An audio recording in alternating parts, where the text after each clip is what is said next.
dear leaders, young leaders, Professor Shabib, Ambassador Anatolio.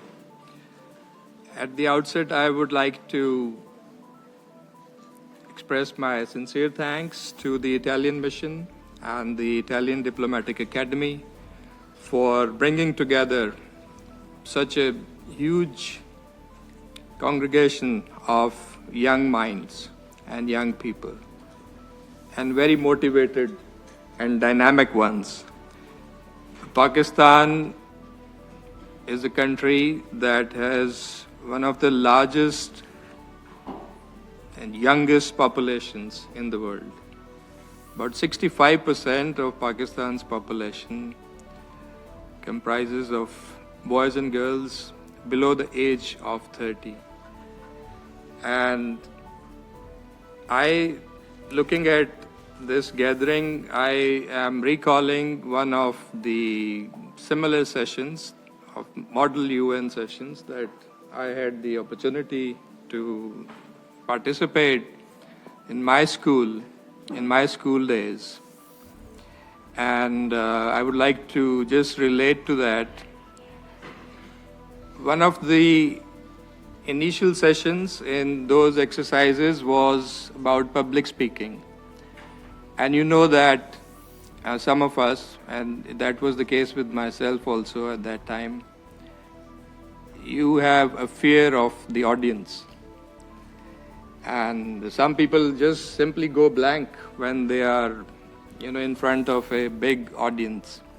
So we had a very renowned professor of public speaking. And so he came and he was giving a brief orientation to students. How can you overcome the fear of the audience? And he said, I give you one advice. You just consider that, all the people in front of you, you see the heads. Some are men, some are women. You just take them as a field of cauliflowers, and you will have no fear at all. And so everyone nods, yeah, but that's a good advice. So these are not people, these are just cauliflowers in the field. And so then he invites one of the boys to come to the stage and to say something on a topic. And the boy comes and he starts speaking, and within a few seconds he goes blank. And then he asked, what happened? He said, sir, very respectfully, people are people, and cauliflowers are cauliflowers. so I think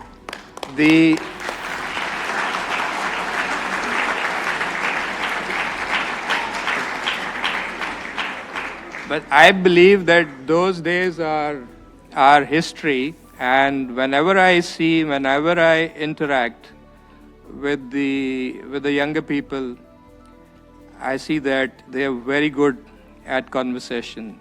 They are outstanding in public speaking and interaction. So that was a way of waking everyone up.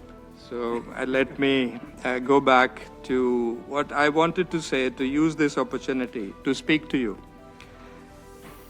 So we are here at the United Nations, and the UN was founded, as you know very well, 81 years ago, with a profound purpose to save succeeding generations from the scourge of war. And since then, its work has rested on three mutually reinforcing pillars: maintaining international peace and security, promoting and protecting human rights, and advancing sustainable development. We were talking about the SDGs. These pillars reinforce one another. Peace creates the conditions for development to flourish. Respect for human rights strengthens peace, and inclusive development, in turn, helps address many of the underlying causes of instability. We are in the midst of the selection process of the new Secretary General of the United Nations. I'm sure you would have been following that. And these questions around these three pillars are amongst some of those fundamental questions that are being posed to the candidates for the new SG.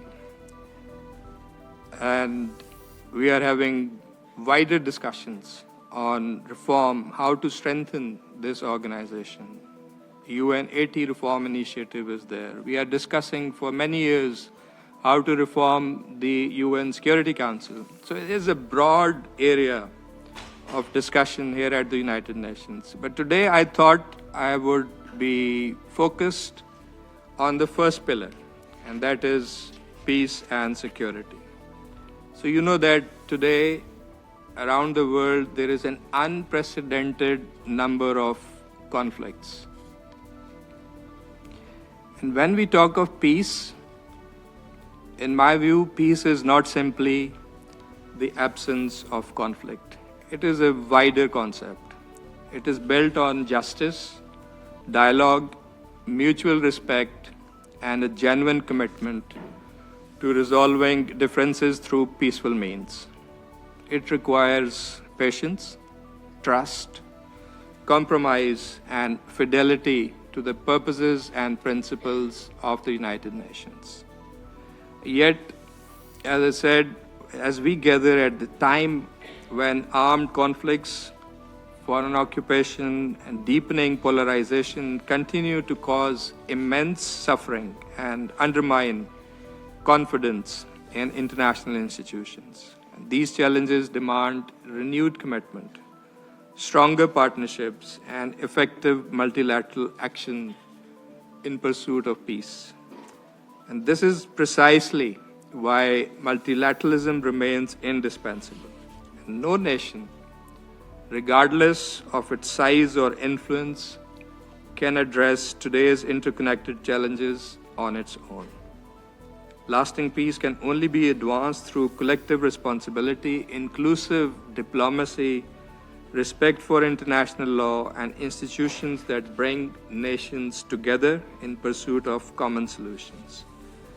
And the United Nations, this organization, remains the principal forum where dialogue can prevail over division and where differences can be addressed through peaceful engagement. For Pakistan, this is not simply a matter of policy. It is a matter of deep conviction.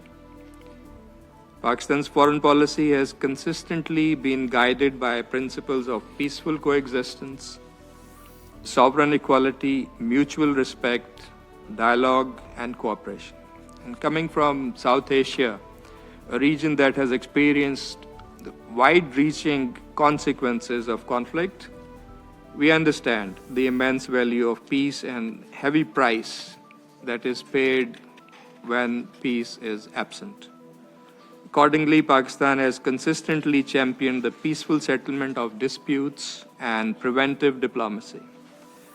And during our current tenure on the UN Security Council as a non-permanent member, we have worked closely with our fellow council members to strengthen this principle of peaceful settlement of disputes. This collective effort culminated in the unanimous adoption last year of Security Council Resolution 2788 that was presented by Pakistan on strengthening mechanisms for peaceful settlement of disputes. And this resolution reflects the shared understanding that dialogue should remain at the heart of international efforts to prevent and resolve conflict. And as a practical manifestation, example of that, I think you would have followed during the recent conflict in West Asia, the situation between Iran and the United States. Pakistan consistently advocated restraint, dialogue, and de-escalation. And working with our regional and international partners and with the parties, Pakistan supported diplomatic efforts aimed at reducing tensions and creating space for peaceful engagement which, as you all know, culminated in the signing of the Islamabad Memorandum of Understanding in June. So this reflects our long-standing belief that diplomacy offers the most durable pathway to peace. But for this effort, which is a collective effort, you need other stakeholders. You need the civil society, you need the private sector. Governments alone cannot accomplish this task. And I think one of the most important stakeholders are the younger people, you. Young people who have an indispensable role to play. You belong to the most connected generation in history. You have unprecedented opportunities to exchange ideas, to travel, to build friendships across borders, and deepen understanding among diverse cultures. At the same time, you face challenges, new challenges, ranging from disinformation and misinformation and polarization to growing intolerance and mistrust. The choices you make in responding to these challenges will help shape the character of international cooperation in the decades ahead. We must recognize that building peace does not begin necessarily only in conference halls or negotiating rooms. It takes root actually in classrooms, in universities, communities, workplaces, and increasingly on digital platforms.